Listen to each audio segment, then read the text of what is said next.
Well, Razorback fans, a lot of you are wondering what in the world is going on with Devo Davis. Well, let's talk about it on today's Locked On Razorbacks podcast.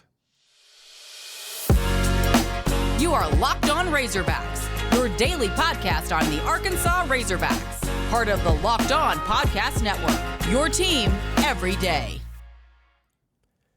And welcome into the Locked On Razorbacks podcast. I am your host, John Nabors. I am also the host of the John Nabors Show, which you can catch every weekday afternoon from 4 to 6 on Natty State Sports and nattystatesports.com. Today's episode is brought to you by FanDuel. Make every moment more. New customers, join today and you'll get $200 in bonus bets if your first bet of $5 or more wins.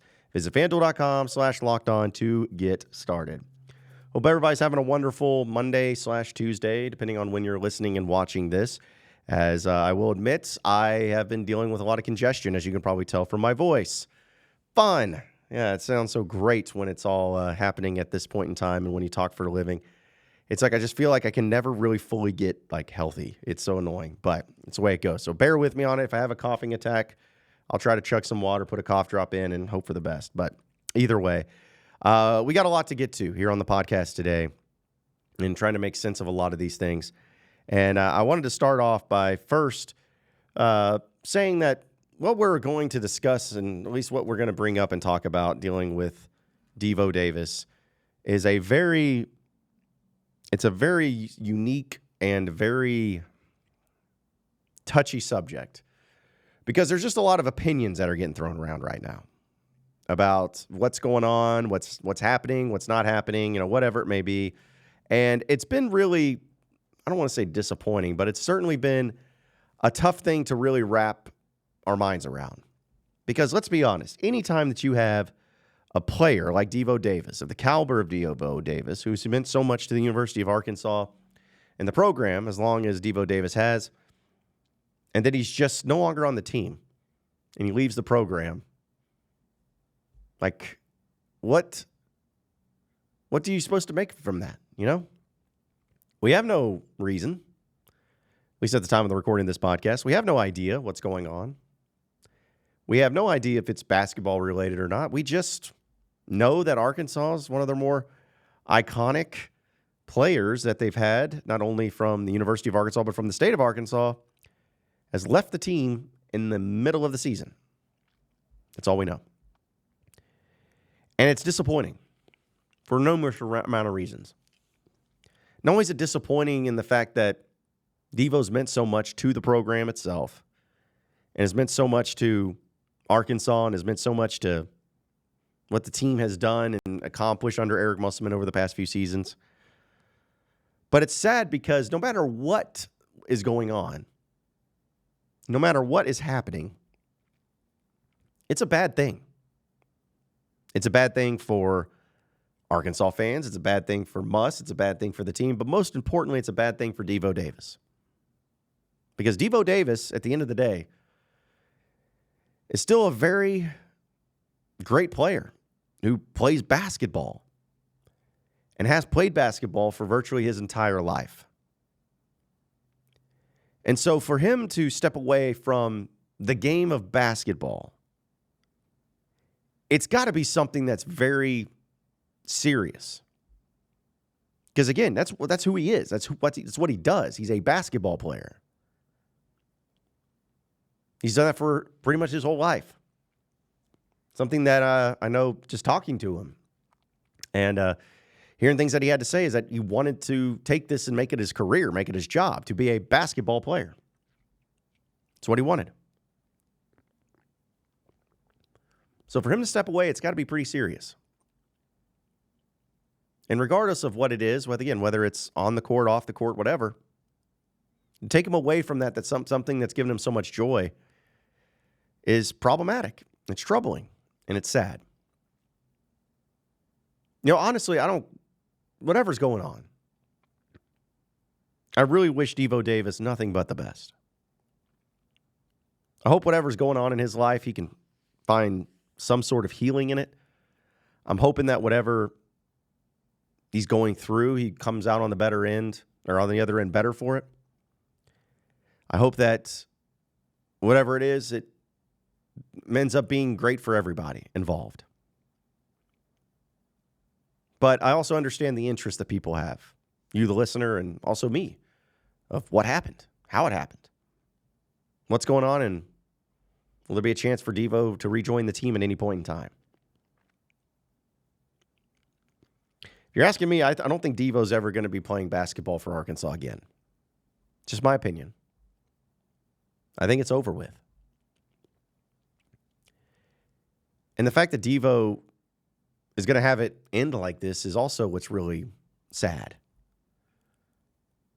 That of all the great things and the great moments that Devo has provided for Razorback fans in this basketball program, for it to end in the middle of the season in his final year, during a year that's not good, during a year where there's a lot of problems, for it to end this way just doesn't seem right. Doesn't seem good, doesn't seem fair, really, to anybody. But it's not our decision, is it? It's not what we want, is it? It's about Devo. And that's why I want him to figure things out, whatever it's going to take and whatever he needs to do to get the help he needs to see it through this whole thing. Now, we may find out later with this story going on that maybe there's something more than we even realize. Maybe there's something behind the scenes that was a much bigger deal than we even thought. Maybe it was something that we really did not understand at the time. We know it could be a lot of different things. But unfortunately, that's not the way the world works.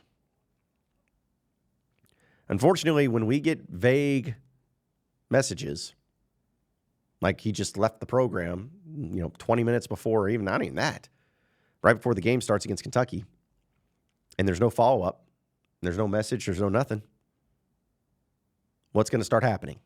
Speculation. Speculation, rumors. Some of them may be true, some of them may be not true. And whether you agree with it or not, that's human nature, folks.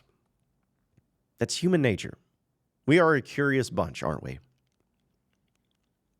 If something's different from what we expect, something happens that we're not expecting to happen, whatever. If surprises or shock or change happens to something that we care deeply about, we want to know why. And that's just the wide spectrum of us on the entire earth, really. Think back to relationships that you may have had with a significant other. She or he broke up with you suddenly. You want to know why. If you're at your job and one day you're just called in and you're fired, you're no longer employed there, you want to know why. And if somebody who's been such a huge part of your favorite basketball team, an in-state kid that you've given so much of your support to, who you've loved and you've cherished and you've cheered on, when they just suddenly up and leave the program, you want to know why. There's nothing wrong with wanting to know why. Is it our business at the end of the day? No. But you can't sit there and tell me that something like this happens and you should just expect everybody to just walk and go about their day without, batting an eyelash. That's not how it works. That's not how the human nature works. So we want to know. Are we entitled to it? I don't think so. But we want to know. And I think so at some point in time we will. Something will be said. Something will happen. But part of me fears the worst. Part of me fears that this is going to be the avalanche, if you will, of issues involving the Razorback basketball program. I really hope I'm wrong. I really do. I hope that this is just a circumstance isolated by itself and has no impact on the program moving forward, and that after this season, things go back to status quo and they get a new team in and get new people in and start going back the way that they need to go. But I've always felt like when there's a lot of smoke, there's fire. And questions have been being asked about Muss's status at Arkansas, whether he's going to be staying or not. People have been bringing up, the drama involving the team and within the locker room and the problems from it. And again, I don't know specifics. None of us do.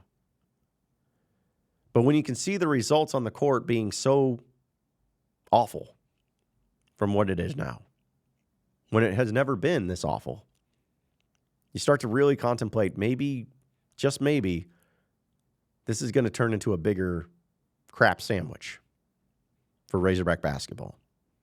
Again, I hope I'm wrong. I hope it doesn't happen that way. I hope that everything goes the way it's supposed to go and everybody ends up in a better spot because of it. I really hope so.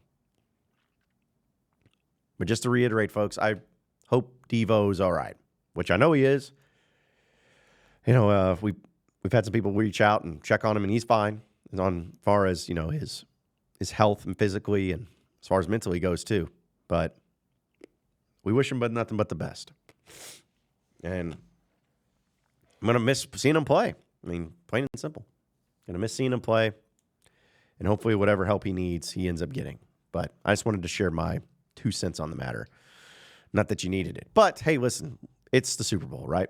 Happy Super Bowl to all who celebrate from FanDuel, America's #1 sportsbook. Because if you're like me, Super Bowl Sunday is what it's all about. It's about scoring the best seat on the couch, grabbing your favorite football snacks, and placing, of course, some super bets. So when you go to Super Bowl Sunday, you love the food, you love the camaraderie, you love the kids hanging out and people hanging out and eating the great foods and drinking the adult beverages and getting crazy with it. But the amount of different bets that'll be made during the Super Bowl is what makes it most fun. Not only just in the game itself, but props, halftime shows, commercials, all of that fun stuff. And with FanDuel, they have so many ways for you to end the season with a W or 2 or 3. Not only can you bet on who will win the Super Bowl, 58 that is. It's amazing, it's 58 Super Bowls. But FanDuel also has bets for which players will score a touchdown, how many points will be scored, and so much more. New customers, if you join today, you'll get $200 in bonus bets if your first bet is $5 or more. Just visit FanDuel.com/lockedon to sign up. That's FanDuel.com/lockedon. Make every moment more with FanDuel, the official sportsbook partner of the NFL.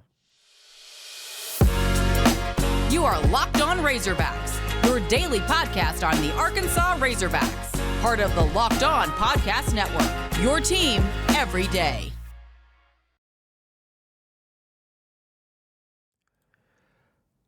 All right, moving into the next segment of the Locked On Razorbacks podcast.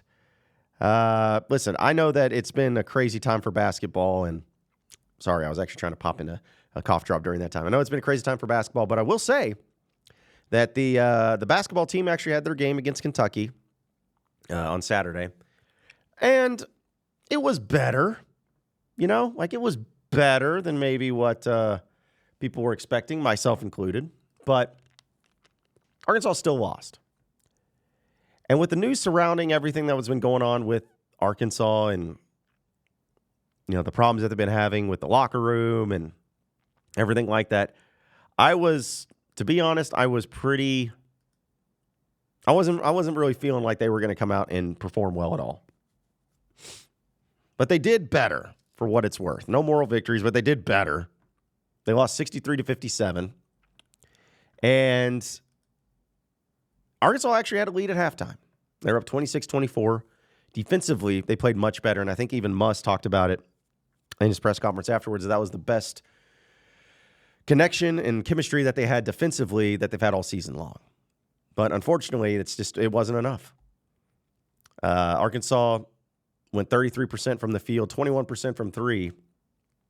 Big difference is Kentucky went 37% from the field and 45% from three. They hit 9 of 20. Free throws were pretty close. So that wasn't really what changed it. Arkansas actually out-rebounded Kentucky 44-39. So all the rest of the stats were pretty dead even. That's what's crazy about it. Reeves goes for 24 points again. That guy's got to have the greatest two-game stretch in Bud Walton history of opposing players. He had 37 last year and had 24 in this one. He's got any eligibility left. Maybe he needs to come and play for Arkansas a little bit more frequently because he really loves Bud Walton Arena. That's what it seems like. But honestly, the performances that you had Now, the ones that stood out, how about Mekhi Mitchell? Give him a shout out. 12 points, 13 rebounds, 4 block shots, 8 of 10 from the free throw line. His best game maybe as a Razorback ever. He did his job, though. Jalen Graham also had a nice game, too, in limited minutes. 8 points, 4-7 from the field. Chandler Lawson was also a guy who defensively did a really good job. Had 7 rebounds in this game. So did a great job at the rebounding side of things. But Tremont Mark did what he could. 11 points, 8 rebounds, 3 assists, 2 steals. He did a good job. Yeah, that was it. I mean, Caleb Battle had 11 points, but 3 of 10 from the field. He did get 5 rebounds, which was nice. A block and a steal and a 2 assist. Even L. Ellis was able to pour in 7 points. He did hit with his 1-3 that he shot. 3 rebounds for him, an assist. Did have 5 turnovers, way too many. That's pretty much it. I mean, that kind of sums up the game right there. Didn't have much performances from anyone else, but you tried. I guess it was better. The effort was better. So now the question becomes of, okay, so what do they do with that? Anything? Does anything make it better? Can they latch on to something? You know, they got a road stretch on the road against Missouri on Wednesday, and then Saturday at LSU. Missouri's not good, and LSU's okay. So is there maybe something there? Listen, this team's not going to go to the NCAA tournament. I think we're all accepting of that now, hopefully. They can still at least end it with something. End it with some pride. So it'd be nice to see him kind of build upon it. You know, maybe if the Devo Davis distraction can be waved away, and his team rallies around each other, maybe, just maybe, it could happen. Not betting on it, but maybe it could. So it was a better performance out of them, at least. Folks, I know we talk about sports to escape from some of the crazy realities of real life, but we got to talk about preparing for real life. Because according to the FDA, pharmacies are running out of antibiotics right in the middle of the worst flu season of the decade, which is scary. Which, I mean, not saying I have the flu, but I definitely know about congestion. As you saw, can't even talk, but sneezing here on the thing. So, but luckily I got my Jace case. It's been able to help me out and getting better. If you can believe it, I'm sounding better than what I was yesterday. But there's nothing more helpless of a feeling than if someone gets sick or some sort of supply chain issue where nobody has that life-saving medication that they needed. But that's why you got Jace Medical. The Jace case is a pack of 5 different antibiotics to treat a long list of bacterial diseases, including UTIs, respiratory infections, skin infections, among others, because this stuff could happen to any of us. So visit jacemedical.com and complete your physician encounter. You will be reviewed by a board-certified physician, and your medications will be dispensed by a licensed pharmacy at a fraction of the regular cost. It's never been more important to be prepared than today. So head over to jacemedical.com and use promo code LOCKEDON to get $20 off your next order. You are Locked On Razorbacks, your daily podcast on the Arkansas Razorbacks, part of the Locked On Podcast Network, your team every day. All right, so final segment here on the Locked On Razorbacks podcast. I wanted to bring this up. It's more of a funny story, but like Texas Longhorns, they make it way too easy. So we know about the whole thing of horns down, and now they made it a penalty in the Big 12 if someone does it. Now, how lame that was. Well, then, you know, you had the situation where Rodney Terry, the coach for Texas, after they got beat by UCF, some of the players were doing the horns down, and he was in the line, in the handshake line, and says, hey, it's classless, it's classless, it's classless, you know, telling them that, like, okay, whatever. And the latest thing is that BYU students, actually in the front row of the student section, had their, I think it was their shirts painted, because I don't think they can go shirtless at BYU. But they had horns down spelled out. And it was funny, whatever. But then somebody, I don't know who, came up to him and said, hey, no horns down, no horns down. And they had to take off the shirts or whatever. Texas claims it had nothing to do with it. But the question becomes this, like, what are we doing here? Like, I really thought it was just a joke about Texas and maybe people overblowing. It was fun to make it, like, overblown because that's how it felt. It felt like maybe it was just a little bit over the top, a little ridiculous. But it certainly seems like, though, it's actually the fact that they really don't like anyone making fun of them and doing horns down. Like, it's a real thing. And I don't know why. Like, yeah, I don't want anyone insulting my school either. But I know it's fair game. You know, I'm sure Florida doesn't want the chomp being done in their face or something, but it's fair game. But somehow Texas has made this become such a bigger deal than what it needs to be. I don't know why. But here's my thing. Never stop. Don't ever stop. Keep doing it. Keep on doing it. And everybody make shirts, do the gestures all the time. Like when they come and play Arkansas this next year in football season, have all the shirts say horns down. All of them. You're not going to stop it. They need to get over themselves. They need to get over it. This is big boy football. It's not a knitting class. You got to be able to handle it. And the fact that there's still, to this day, going on where horns down of all the things, like there's nothing offensive about it. It doesn't have a double meaning. You know, it doesn't have a cuss word in it. Like there's nothing. It's literally just horns down. I know I'm trying to say get over yourselves, Texas, like it means something, but I'm just saying. Get over yourself, Texas. You think it's going to be better in the SEC? No. It's going to be much worse. It's going to be a lot more fun there, too. But just wanted to talk about that. Appreciate everybody listening in to Locked On Razorbacks podcast. Be sure to like and subscribe to the podcast on iTunes or on Google Play. You can also get it from me on Twitter at BuzzJohnNabors for any questions, comments, concerns you may have, and we'll keep it going from there. Same podcast time, same podcast channel tomorrow afternoon. Have a great one, everybody. We'll see you then.